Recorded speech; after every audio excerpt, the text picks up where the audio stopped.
Good day, everyone. I am Naomi Cedeno, together with Kim Cyril Tabay. Welcome to our lesson, which is all about the perennialism in education. The whole discussion of this lesson will focus on the following lesson outline. What is perennialism? Aim of perennialism, curriculum of perennialism, perennialist method, role of perennialist method, implication of perennialism in education. Let us define first what is perennialism. Let's start from the perennialism. Perennialism is a teacher-centered philosophy in which it is the responsibility of the teacher to ensure that the students gain cultural literacy and learn about the greatest achievements in the greater field.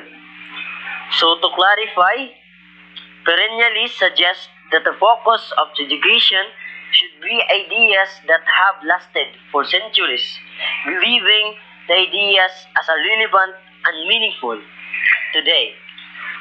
So this kind of philosophy is very classic and traditional. So perennialism is an educational philosophy. So that is the meaning of perennialism. Next is the aim of perennialism in education. The central aim of education should be to develop the power of thought. To develop power of thought, internalize truths that are universal and constant. To ensure that students acquire understanding about the great ideas of Western survivalization and ensure students acquire understanding about great ideas or potential for solving problems. This is the most conservative, traditional, and flexible philosophy. Perennialism stimulates students in how to think critically and thoughtfully, cultivating the rational mind and the look of school as an institution designed to develop human intelligence. Next is, what is curriculum? The school's curriculum should emphasize the recurrent themes of human life. It focuses on attaining cultural literacy, stressing students' growth in the enduring disciplines. So the curriculum should focus on great ideas that have survived through time and related to present-day challenges. Perennialists believe that reading is to be supplemented with mutual investigations with teacher and minimally directed discussions through the Socratic method in order to develop historically oriented understanding of concepts. When we say Socratic method, it is a form of cooperative argumentative dialogue between individuals based on asking and answering questions to stimulate critical thinking and to draw out ideas. Perennialism curriculum also has a less emphasis on vocational and technical education, but more on humanities. Remember, its emphasis has a less emphasis on vocational and technical education, but more on humanities. So perennialism maintains that education involves confronting the problems and questions that have challenged people over the centuries. Thus, there is a need to study classical tradition of great books like Shakespeare, Macbeth, and Melville's Moby Dick, Bacon's Great Expectations, and etc. Perennialist method. The education must be subject-centered. The method of the study would be reading and discussion. As what I have said earlier, the education of perennialism is very classic. So the method of the study is reading and discussion, which is connected to the traditional approach.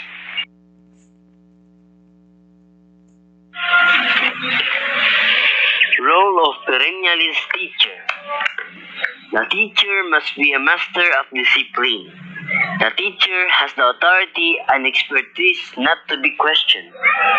The teacher has all the ability to discipline the students, and his or her authority and expertise is not questionable.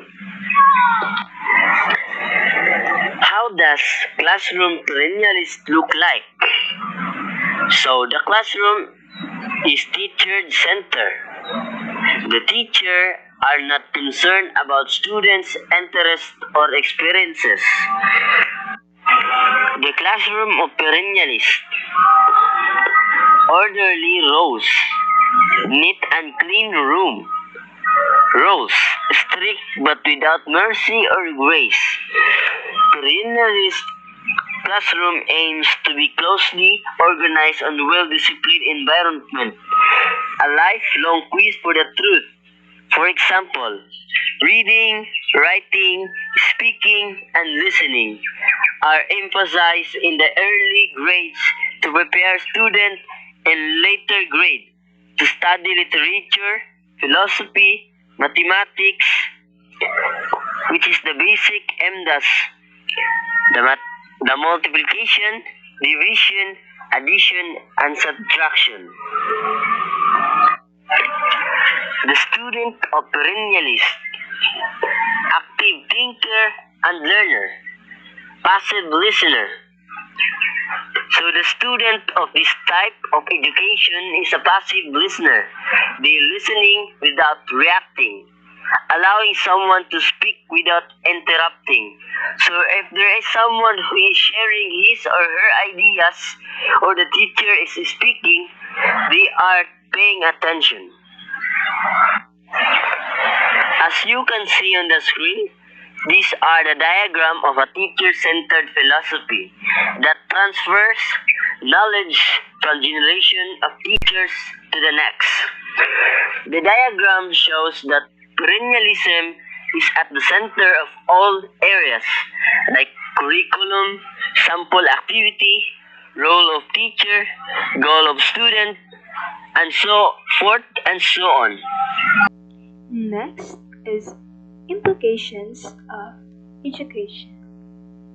Perennialism represents a conservative theoretical view centered in the classics, tradition in the classics, so mostly its traditional and classic approach of teaching. Truth is universal and does not depend on the circumstances of place, time, or person. It should be universal, constant. To summing it up, perennialism is a teacher-centered philosophy.